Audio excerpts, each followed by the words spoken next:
Thank you, Jerry. Good afternoon, everybody. We're delighted that you've chosen to take some time out this afternoon to be with us. This program will be, as Terry said, recorded, and it'll be edited so we can put the highlights, whatever they turn out to be, onto the website so we can access them as a group. And our members, of course, who are not in attendance today, could also access. This whole program began about 6 years ago, the notion of it. We put together a thought process that said that we should have a funding mechanism in the state of Illinois that supports live music. Much to the way that the MPTF Fund, the Music Performance Trust Fund, has supported live music for our industry for many years, we thought it would be great to have a vehicle that the state of Illinois would support to do the same thing for us, especially since there have been great challenges with the MPTF Fund over the years in terms of its funding. It's been dwindling, getting smaller. Fewer musicians have been accessing it, so it's been a challenge for us. So we started this process some 6 years ago. 2 years ago, we found that there was a warm embrace by the state of Illinois, the leadership in the House and the Senate, and that we could actually get this done and put together as part of the budget for the state of Illinois this past year. So, to cut to the quick, by August of this past year, August of 2013, the budget for the state of Illinois was presented, and the live music component was presented as part of the line item budget, and it was going to be mandated through the Illinois Arts Council agency, and it all came together. So by August of last year, this program actually came into existence to the tune of $500,000 dedicated for live music projects. A couple things to keep in mind. One is it's different than the MPTF program because these programs are funded at fair market value. So say Ensemble X typically charges in the marketplace $5,000. Well, if you did a trust fund gig, as you know, many years ago, you might be charging, or the client might be paying $1,800 because we worked at a community service scale. These programs are being funded at fair market value, and they're being funded between 50% and 75% by the Illinois Arts Council agency.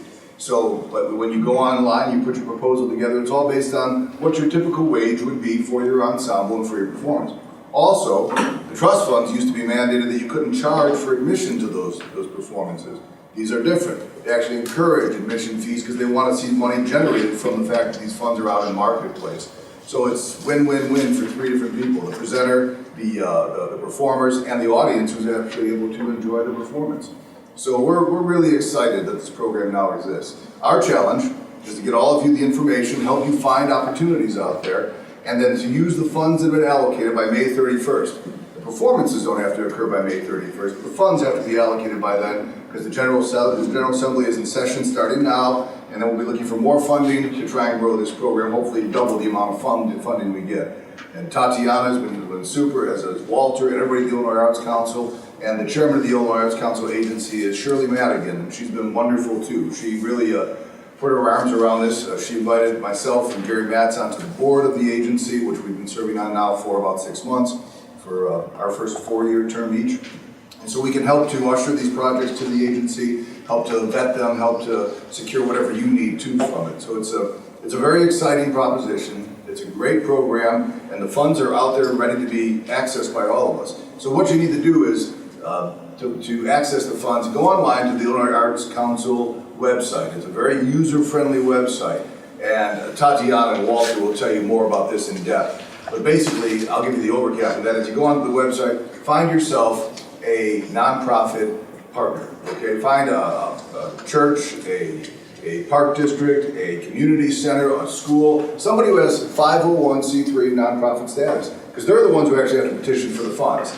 They then hire you, the agency then supplies the funding once it's approved, and it all comes together in a performance.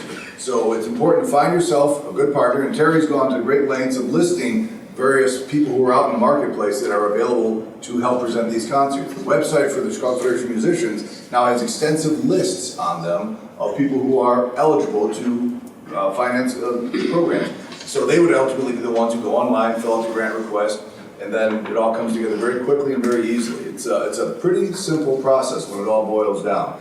You find yourself a partner who wants to present your ensemble, they go online and petition for the funds, the Arts Council then takes a look at it and hopefully accepts your proposal and funds the program. So it's great, it's easy, and it's something we need as many of our members as possible to access so we can grow on this program and that it can benefit our members by creating jobs. That was the whole point of this thing when it started out 6 years ago. We wanted to create a program that created jobs for the members of our local. Now, the other thing that's important to note is it's not limited to only members of our union. We can't do that. The state of Illinois cannot just fund elements that are going to support a union. It has to be open to the entire state. That's the way the state has to function legally. So it is open to that, but of course, as far as we're concerned, we're interested in our members securing opportunities for this. That's why we pursued it to the degree we did. That's why we worked as hard as we did with the state legislature. We got to get it passed in the House and the Senate, get it written into the bill, or written into the budget. That all came together. There's no reason it doesn't stay in there and it doesn't grow over a period of time. So I believe that's the opening salvo I wanted to give, and I think it's time for Walter and Tatiana. Walter. All right, thank you. Walter, please. I'd like to ask a question of you. Are any of you with an organization or a band or a group, or are you solo? So who's just basically independent musicians and not with anyone? Groups. Okay, no. So some of you are with groups, right? Wonderful. Okay. That's an important distinction, just if I could add where I could. Most of our members function in both capacities. Okay. There'll be side people for certain ensembles, and there'll be leaders for certain ensembles as well. So that's a very popular way for our members to function both ways. They can be a side person, they can be a leader on any given day. Right, wonderful. Thank you.